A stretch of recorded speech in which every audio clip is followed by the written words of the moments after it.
Kidney खराब होने से पहले शरीर एक बहुत ही सीक्रेट सिग्नल देता है। जी हाँ, एक ऐसा साइलेंट अलार्म जो किसी भी बड़ी मुसीबत के आने से पहले ही हमें आगाह कर सकता है।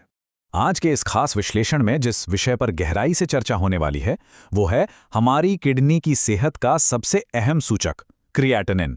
ये मेडिकल रिपोर्ट्स में छुपा हुआ एक ऐसा नंबर है जो शरीर के अंदर की पूरी कहानी बयां कर देता है।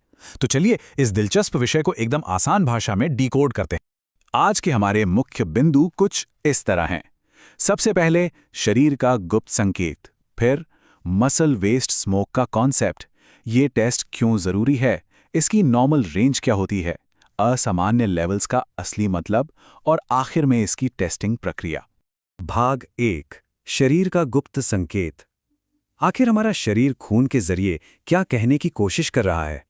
तो असल में क्रिएटिनिन एक केमिकल वेस्ट प्रोडक्ट है, मतलब एक तरह का कचरा। जब भी मांसपेशियां काम करती हैं तो उनमें मौजूद क्रिएटिन टूटता है और एनर्जी बनाता है। इसी नॉर्मल मसल मेटाबॉलिज्म के दौरान जो बायो प्रोडक्ट बनता है ना, उसी को क्रिएटिनिन कहते हैं। और ये बनने के तुरंत बाद सीधा खून में मिल जाता है ताकि इसे शरीर से बाहर निकाला जा सके। भाग 2, मसल वेस्ट स्मोक को समझना। मेडिकल भाषा को थोड़ा किनारे रखते हैं और इसे रोजमर्रा की जिंदगी से जोड़कर देखते हैं। जरा सोचिए, जब एक बाइक का इंजन चलता है तो उसमें से क्या निकलता है? धुआं, है ना? यानी एग्जॉस्ट स्मोक। बिल्कुल उसी तरह जब इंसानी शरीर की मांसपेशियां काम करती हैं तो वो भी अपना धुआं छोड़ती हैं।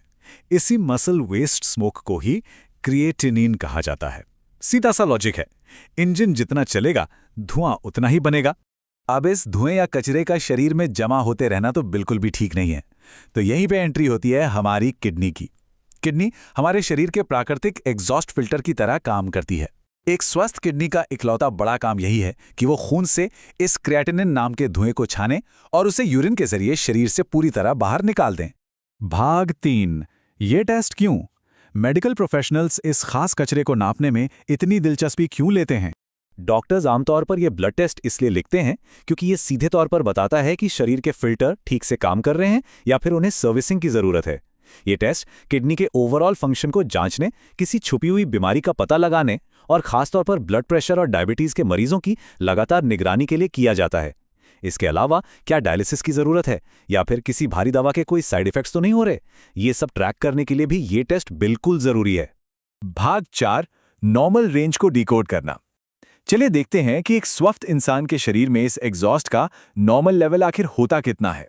दिलचस्प बात यह है कि ब्लड और यूरिन में इसके नंबर्स बिल्कुल अलग होते हैं।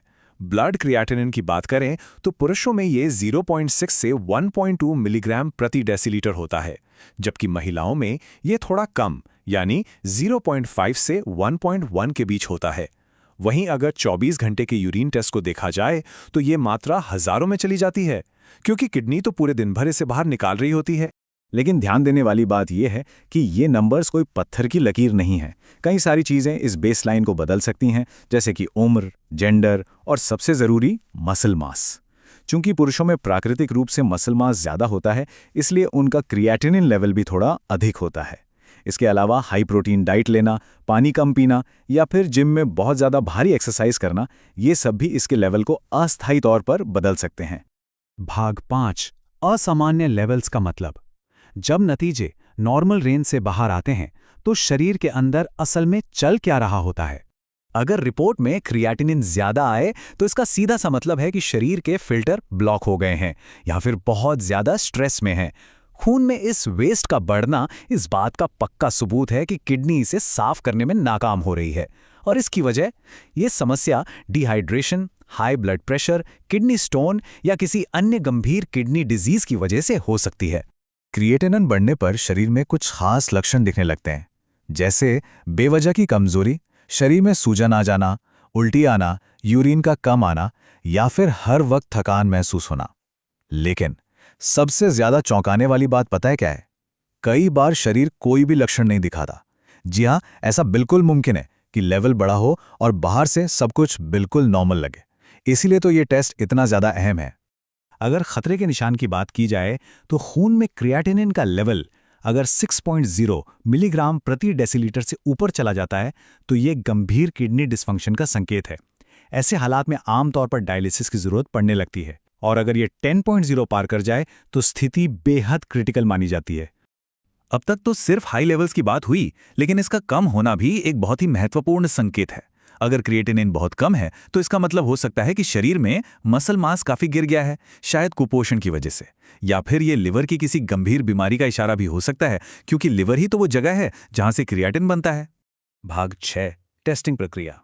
अगर ये टेस्ट करवाने की नौबत आए तो किन किन बातों का ध्यान रखना चाहिए? सबसे आम तरीका तो ब्लड टेस्ट ही है। ये बहुत ही आसान और जल्दी होने वाला प्रोसेस है। इसमें बस हाथ की नस से थोड़ा सा खून लिया जाता है। अच्छी बात यह है कि इसके लिए आमतौर पर भूखे पेट रहने यानी फास्टिंग की कोई ज़रूरत नहीं होती, और ना ही टेस्ट के बाद आराम करने की कोई खास ज़रूरत पड़ती है।